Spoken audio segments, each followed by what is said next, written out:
paz de Jesus para todos vocês que estão participando dessa abençoada conferência. Pastor e amigo Romo Peterson, idealizador desse projeto, obrigado pela oportunidade dada à Igreja Batista do Auro em Curitiba participar junto com vocês desses momentos tão importantes.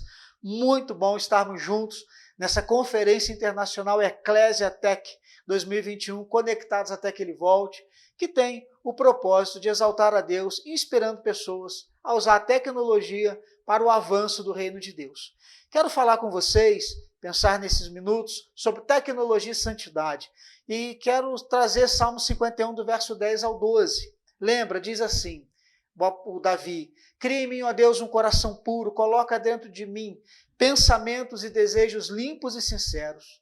Não me abandones, não tires de mim o teu Espírito Santo.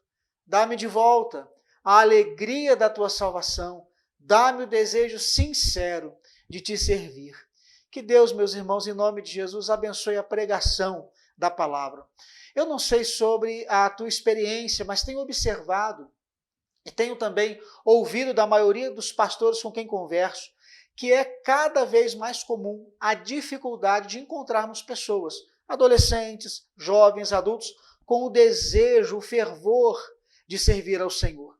Irmãos e irmãs que antes eram tão fervorosos e dedicados à causa do Evangelho, hoje caminham com o espírito abatido e sem ânimo e força para servirem ao Senhor.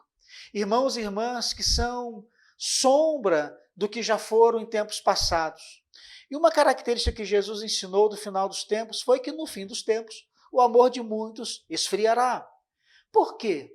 Muitos crentes que outrora eram labaredas nas mãos de Deus, hoje são brasas se apagando. Podem ter muitos motivos, mas quero destacar aquele que acredito ser o maior motivo. Eu li a história de um pastor que chegou diante da sua igreja e disse: meus irmãos, imagina que você foi dormir às 11h30 da noite e antes de fechar os olhos, conferiu se o seu pinico estava lá direitinho no pé da cama. Lá pelas 2 da madrugada, você acorda, faz o número 1 no pinico. Lá pelas 3h30 da madrugada, você acorda e aquela feijoada não caiu bem e você faz o número 2 no pinico. Lá pelas 4 horas, você levanta de novo, que noite difícil, né? E faz o número 1 e o número 2 de novo no pinico. Lá pelas 6h30 da manhã, você se levanta, faz sua higiene pessoal, escova os dentes, lava o rosto, penteia o cabelo, então pega o pinico e esvazia na privada. Ainda com o pinico na mão, você se dirige à cozinha, passa sabão na esponja e lava o pinico na pia. Pega o leite, o cereal, coloca dentro do pinico, pica as frutas dentro do pinico e depois você pega uma colher e come esse café da manhã dentro do pinico. Bem, meu irmão, minha irmã, você faria isso? Depois de usar o pinico a noite inteira, você o usaria para tomar o seu café da manhã? Infelizmente, muitos de nós temos a vida suja pelo pecado e queremos que Deus nos use. Mas, infelizmente, tudo que o pecado faz é, mais cedo ou mais tarde, tirar da gente a alegria da salvação, a alegria da comunhão com Deus e a alegria de servir a Deus. Por detrás desse salmo lido, 51, temos o rei Davi, que havia pecado com Batseba. Ele sobe para o terraço do palácio e lá é como se acessasse uma página de internet que não deveria. Ele vê Batseba, descuidada, provocadora, estava nua tomando banho. Ao invés de desligar-se daquela cena, Davi curte, Davi dá joinha, ele continua acessando aquela cena até que o desejo pecaminoso toma conta do seu coração. E ele dorme com Batseba, esposa do seu servo valoroso, Urias. Depois de saber que a Batseba ficou grávida, Davi ainda manda trazer Urias, o esposo da Batseba, de volta da batalha, o embebeda para que ele dormisse com Batseba, para depois pensar que o filho era dele. Mas isso não dá certo e Davi manda Urias voltar para o campo de batalha, levando em mãos uma carta, a tecnologia da época, onde estava a ordem para o Joabe, o capitão, colocar Urias no pior lugar da batalha, e com isso Urias morre. Depois desses atos terríveis, Deus envia o profeta Natã, que ao repreender o rei Davi, o rei reconhece o seu pecado e escreve aí o Salmo 51. E nesse salmo, Davi pede a Deus um coração limpo e a alegria da salvação para que ele pudesse voltar a servir ao Senhor com alegria. Porque o pecado, meu irmão, a falta de santidade, rouba da gente a alegria da salvação, a alegria de estarmos na presença de Deus e, em consequência, a alegria de servir ao Senhor. Por outro lado, a santidade nos anima a amar a Deus e a servir ao Senhor cada vez mais. Então, a pergunta importante agora, o que é a santidade? A palavra no Velho Testamento é kadosh e no Novo Testamento é hagios, e a ideia que trazem é que santo é algo comum, ordinário, que agora é propriedade exclusiva de Deus e separado para uso exclusivo de Deus. Santo é aquele que em Cristo vive próximo de Deus e por isso se distancia do pecado e segue se parecendo com Jesus Cristo. E outra pergunta importante, e por que devemos ser santos? Porque Deus é santo. 1 Pedro 1,16 diz, sede santos porque eu sou santo. Preste atenção, você sempre se parecerá com o Deus a quem adora. Porque nosso Deus é santo, queremos ser santos. E ser santo é ser parecido com Deus na maneira de existir com o outro. É um coração quebrantado com o outro. Nesse sentido, ser santo é amar quem não merece amor. É perdoar quem não merece perdão. Ser santo é acolher, é ajudar, é servir, é não julgar. Ser santo é socorrer até o inimigo. Ser santo é dar água para quem tem sede, comida para quem tem fome. Por outro lado, santidade também é ser como Deus no sentido moral. Não é perfeição moral, mas é ter um coração quebrantado para a vontade moral de Deus. Nesse sentido, ser santo é querer o que Deus quer, é desejar o que Deus deseja, é priorizar o que Deus prioriza, é pensar o que Deus pensa, é odiar o que Deus odeia, o pecado. Ser santo é amar o que Deus ama, a santidade. Alguns dizem que ser santo é horrível, retrógrado, ultrapassado e muito pouco desejado. Religiosos e quem não conhece a Jesus podem dizer e pensar isso, mas se você já teve um encontro real e transformador com Jesus, então santidade para você é um prazer a ser seguido, é algo que você passa a desejar, porque tudo que realmente importa para você é agradar a Deus. Torna-se fundamental para você ser o que Deus quer que você seja e torna-se fundamental para você viver como Deus quer que você viva. Então, quais são os inimigos da santidade? Pelo menos 3. A carne, princípio pecaminoso que há no ser humano, e você vence a carne crucificando suas paixões e desejos fortes. O diabo, ele é o tentador, o inimigo.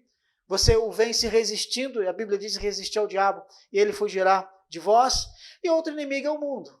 Mundo no sentido de esferas de poder e sedução contrárias à vontade de Deus, que te apresentam a oportunidade para pecar.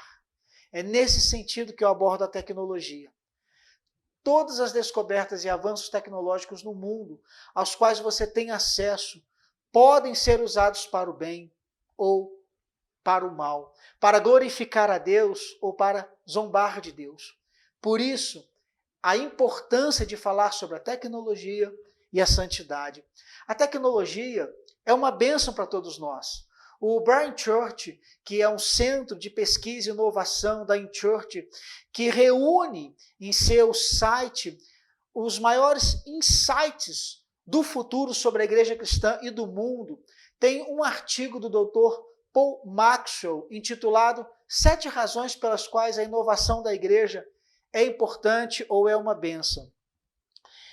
Numa dessas razões, ele diz que a igreja vai acabar inovando de qualquer maneira, porque já fez isso com tecnologias passadas. E ele dá o exemplo de tecnologia que a igreja foi resistente, mas ela usa ainda hoje. Por exemplo, a tecnologia dos livros foi inovação revolucionária que começou com tablets de argila em 2500 a.C. Imagina todos os defensores apenas da tradição oral, naquele tempo, que eram céticos em relação a todas essas coisas escritas. Mas, sem livros, não temos a cultura ocidental. Agradeça a Deus por aqueles inovadores o suficiente para fazer a transição do conhecimento transmitido oralmente para a comunicação escrita codificada. Outra, tecnologia de materiais de impressão. Foi tecnologia revolucionária, inventada em 1440 depois de Cristo. Houve um grande retrocesso na imprensa. Houve um tecnopanic, do século XV, que acreditava que a imprensa iria corroer a fibra moral da Europa. Os padres acreditavam que escrever documento à mão melhorava o trabalho árduo e a compreensão do conteúdo de quem os escrevia. No entanto, se não fosse por aqueles primeiros tecnófilos, como Martinho Lutero, que espalharam panfletos e escritos cristãos por toda a Europa, a adoção da imprensa escrita poderia ter sido significativamente atrasada. Outra, a tecnologia do sistema de alto-falante, tecnologia também inovadora, inventada em 1925 d.C. Os cristãos pensavam originalmente que o sistema de alto-falantes era domínio do diabo, porque ele era o príncipe das potestades do ar, conforme diz Efésios 2:2. Felizmente, sabemos que Paulo claramente quis dizer com ar o mundo espiritual invisível da maldade ao nosso redor, e não a propagação do som. E que bom a igreja ter aceitado e usar alto-falante até hoje. E o e-mail, tecnologia inovadora inventada em 1970. Praticamente toda a igreja usa e-mail. No entanto, quando ele foi inventado, havia suspeitas generalizadas sobre se era confiável. E muitos acreditaram que barateava a autenticidade da comunicação, que era supostamente mais rica e significativa na forma manuscrita e impressa. Ainda assim, o marketing por e-mail tornou-se um dos principais meios de comunicação, organização, mobilização, missões e evangelismo da igreja. O que dizer do WhatsApp? Como abençoa a comunicação e a vida da igreja? Quais outras tecnologias? Marketing de texto, sistema de gestão de igreja, doação digital automatizada, temos o Pix, transmissão ao vivo do YouTube. Quantas Bíblias você tem em seu smartphone ou computador e ainda pode levá-las para qualquer lugar, além de centenas de livros que você tem acesso aí na palma da tua mão? O que a tecnologia proporciona e facilita é indiscutivelmente uma bênção. Inclusive, há pessoas que se encontram virtualmente, namoram, noivam virtualmente e depois se casam, e casados permanecem. Que bênção! Mas, claro, pode haver uma desvantagem em qualquer inovação e tecnologia. A faca é uma tecnologia fantástica para cortar aquela picanha suculenta do churrasco, mas pode ser usada para cortar a garganta de alguém. Então a questão importante é, se você usar as ferramentas certas, da maneira certa, a tecnologia será sempre uma bênção, sempre uma aliada à propagação do evangelho até que Jesus volte. Cuidado, para você não deixar a tecnologia atrapalhar a tua santidade, porque sem santidade você não conseguirá viver com o Senhor e servi-lo com alegria. Por exemplo, a tecnologia colocou a pornografia acessível como nunca no mundo. A revista Galileu escreveu um artigo dizendo que os maiores sites pornôs, como Live Jasmine, Tube 8 e o Pornô, por exemplo, têm inúmeros visitantes, e números de visitantes comparáveis ao Google e ao Facebook. O Xvideo tem uma média de mais de 4 bilhões de visitas por mês, mais da metade da população mundial, o triplo do que um grande site de notícias como a CNN consegue no mesmo período. 17 de maio de 2018, um site Pop Art do G1 diz que no Brasil há 22 milhões de pessoas que assumem consumir pornografia. 76% são homens, 24% são mulheres, a maior parte é jovem, 58% tem menos de 35 anos.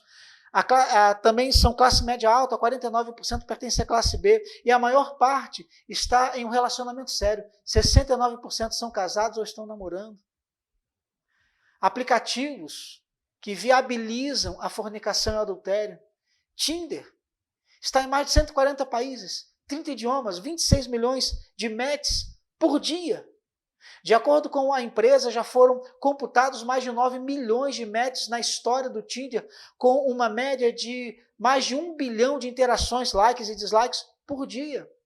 Ainda tem o Happy NN, que também é um aplicativo de encontros, o 3Fan, aplicativo que possibilita homenagem a troais swingers, o OnlyFans, que foi liberado agora, a gente pelada nele. Quantas pessoas entraram no Facebook, buscaram namoradinhas ou namoradinhos antigos, voltaram a conversar e depois terminaram o casamento para viverem uma aventura? Quantas pessoas discutem sua relação pelo Facebook, xingam os outros pelo Facebook? De novo, irmãos, o problema não é a tecnologia, mas o uso que fazemos dela. Doenças mentais.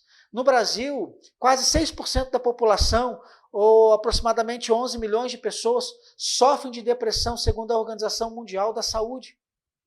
Isso é mais do que a média mundial, que está quase 5%, ou 322 milhões de pessoas. No Reino Unido, cerca de 1/4 dos adultos foram diagnosticados em algum momento com distúrbio psiquiátrico, o que custa à economia cerca de 4,5% do PIB por ano. Essas doenças têm muitas causas, mas segundo os pesquisadores, quando apresentadas em jovens, estão ligadas ao consumo em excesso de mídias sociais. Segundo uma reportagem de maio de 2020 da revista Veja Rio, ela diz que a ciência é categórica. As redes sociais estão deixando nossos jovens doentes. Diante de evidências do aumento de casos de depressão e suicídio, especialistas foram investigar e identificaram que a causa do comportamento dos jovens é o uso excessivo de internet. E não ficou por aí. As horas online também se mostraram responsáveis pelo crescimento de ocorrências de transtorno alimentar e comportamento agressivo entre os jovens. A média de tempo de acesso dessa faixa etária é de 6 a 8 horas, cerca de 1/3 do dia. E os estudos concluíram que a questão não é o tipo de mídia social que frequentam Tinder, YouTube, Facebook, Instagram, jogos online, mas a quantidade de horas que são gastas neles. Soma-se a isso os streams, jogos, reels, postagens de amigos, que são entretenimentos fáceis de ocupar em grande parte do tempo de todos nós. Será que com esse tempo excessivo não fica difícil deixarmos que eles, ou fácil deixarmos que eles roubem tempo de estudo, de estar com a família, de servir ao Senhor, de crescer na fé e de buscar santidade? A tecnologia também trouxe um bombardeio de informações que não é necessariamente benéfico. Ter de lidar com essas enormes quantidades de informação pode nos deixar confusos. Temos de processar e filtrar somente o que é importante para nós, e some-se a isso ainda as fake news ou falsas informações, e temos o caos instalado em nossas cabeças. Conhecimento, meu irmão, é muito bom e importante, mas há muitos ensinos na internet que, embora respeitemos, propagam valores, crenças e ideologias completamente avessas à vontade de Deus revelada na Bíblia. E, infelizmente, há muitos chamados crentes confusos também na sua fé. Vamos lembrar do que é importante. Temos muitos benefícios da tecnologia e é a sabedoria lançar mão deles. Mas claro que tudo que faz bem pode fazer mal para a gente também. Por isso, eu quero terminar essa palavra com sugestões para que a tecnologia não te afaste de Deus, mas te aproxime dele. Sugestões para que, ao invés da tecnologia te fazer viver contra Deus, te faça viver a favor de Deus e dos valores do reino de Deus. Bem simples, anota aí. Primeira sugestão, não quebre teu celular, quebre teu coração. A Bíblia diz em Mateus, capítulo 15, verso 11, o que contamina o homem não é o que entra na boca, mas o que sai da boca. Isso é o que contamina o homem. Não adianta você dizer, não quero saber de tecnologia. O problema não é a tecnologia, mas a tua natureza pecaminosa que sempre quer encontrar caminhos para pecar. A conversão a Cristo coloca em cada um de nós a disposição de encontrarmos prazer em Deus e na obediência a Ele. Então, se você já foi convertido pelo Espírito Santo a Cristo, Peça a Deus um coração quebrantado pelas coisas que quebrantam o coração dele. 2, não deixe de olhar a internet, mas decida com a graça de Deus não se deter olhando o mal. Lembra que Davi ficou olhando o mal? Jó também disse, no capítulo 31, verso 1, fiz aliança com meus olhos, como, pois, o fixaria numa donzela? Há uma conexão, meu irmão, entre os olhos e a mente. O relacionamento de Jó com Deus não era somente algo exterior, ele também se preocupava com a sua fidelidade interior. O Evangelho de Jesus não se preocupa apenas com as ações, mas sim com os pensamentos e as intenções. A vida de Jó nos mostra que o Evangelho de Jesus transforma o nosso interior. E isso se mostra nas tuas ideias e decisões a favor da vontade de Deus no teu exterior. Jó fez uma aliança com seus olhos. Faça você também. A quantidade de dados visuais que entra em nossa mente através dos olhos todos os dias é quase incontrolável e certamente quase impossível de processar. Você precisa de alguns filtros. Você precisa de uma aliança com Deus, relativa aos teus olhos, ouvidos e a todos os teus sentidos. Junte-se ao salmista, em sua oração lá no Salmo 119, 37. Não deixe que os meus olhos sejam atraídos pelas ilusões do pecado. Dá novas forças à minha alma para prosseguir o teu caminho. 3, pode perguntar para o Google, mas sempre tenha da palavra de Deus a resposta final. Ou falando de outra maneira, ame o Deus da palavra e ame a palavra de Deus. Salmo 119, verso 36, diz, faz o meu coração amar mais a tua vontade revelada que as riquezas dessa vida. Certa moça li um livro e lá pelo 3º capítulo ela disse, que livro horrível, que falta de criatividade, que chatice, não quero mais ler esse livro. Ela o jogou então no canto do quarto, se arrumou, pegou o metrô para chegar do outro lado da cidade. Ao entrar no metrô, centrou-se de frente para um jovem que ela achou um gatinho, atraente. Ele logo puxou papo com ela, e enquanto conversavam, ela pensou, nossa, além de lindo, é inteligente, simpático, criativo. O jovem disse para ela, nossa, conversamos tanto que nem nos apresentamos. Ela disse o nome para ele, e quando ele falou o seu nome para ela, ela disse, engraçado, seu nome não me é estranho. Parece que eu já ouvi ou li o teu nome em algum lugar. O jovem respondeu, eu já escrevi um livro. E quando ele disse o nome do livro, ela regalou os olhos e toda feliz disse, eu estava lendo esse livro hoje ainda, parei no 3º capítulo. O jovem então perguntou, e você está gostando do livro? Ela fez uma pausa e respondeu, olha, eu ainda não terminei de ler esse livro, mas farei isso e depois eu te falo. Eles trocaram o número de telefone e se despediram. Mais tarde, quando a jovem chegou em casa, ela correu para o canto do quarto, pegou o livro e agora, enquanto ela lia, ela dizia, mas que livro maravilhoso, que inteligência, quanta criatividade, esse livro é espetacular.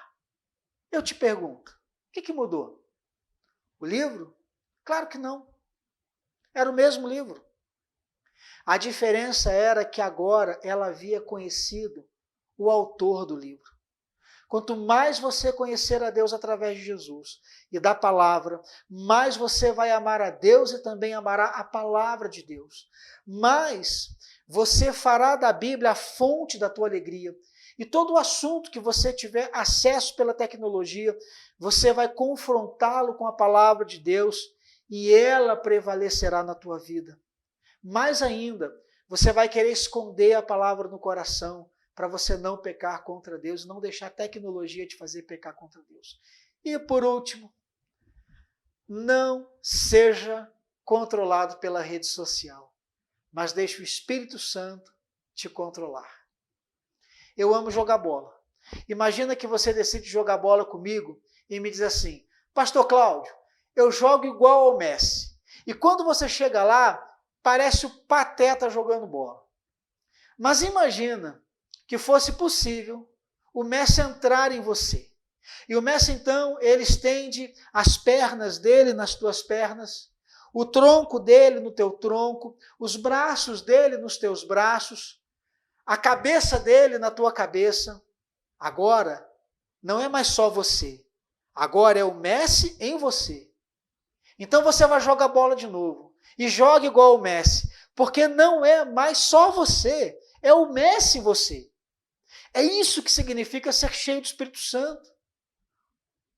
É quando o Espírito Santo controla você e te capacita a viver como Jesus deseja. Em Gálatas 2:20, Paulo disse: eu já fui crucificado com Cristo. Eu próprio não vivo mais. E sim é Cristo quem vive em mim. E a vida genuína que tenho agora dentro desse corpo é resultado da minha confiança no Filho de Deus, o qual me amou e a si mesmo se entregou por mim. Se você for cheio do Espírito Santo, ele te capacitará a ser um profissional da tecnologia, a ser um usuário da tecnologia, como se fosse Jesus em teu lugar. Você não será dominado por ela, mas você a dominará. Você não será servo dela, mas ela será tua serva. Então eu encerro afirmando, em nome de Jesus, não escolha demonizar a tecnologia. Escolha se santificar para usufruir da tecnologia e usá-la para o avanço do reino de Deus. A oração, eu quero que você ore. Diga: Deus, obrigado, porque a tecnologia é uma bênção. Deus, no poder do teu Espírito, ajuda a gente a não quebrar nosso celular, mas a quebrar o nosso coração. Ajuda a gente a não deixar de olhar aplicativos, mas decidirmos com a tua graça a não nos determos olhando mal. Diga, ajuda a gente a perguntar para o Google, mas sempre ter da palavra do Senhor, da Bíblia, a resposta final. A amarmos ao Senhor e a palavra do Senhor. A não sermos controlados pela rede social ou qualquer outra tecnologia, mas sempre sermos controlados pelo teu Espírito. Em nome de Jesus, amém. Eu espero que essa tenha sido a sua oração. Então, que Deus nos abençoe, em nome de Jesus. Um beijo no teu coração.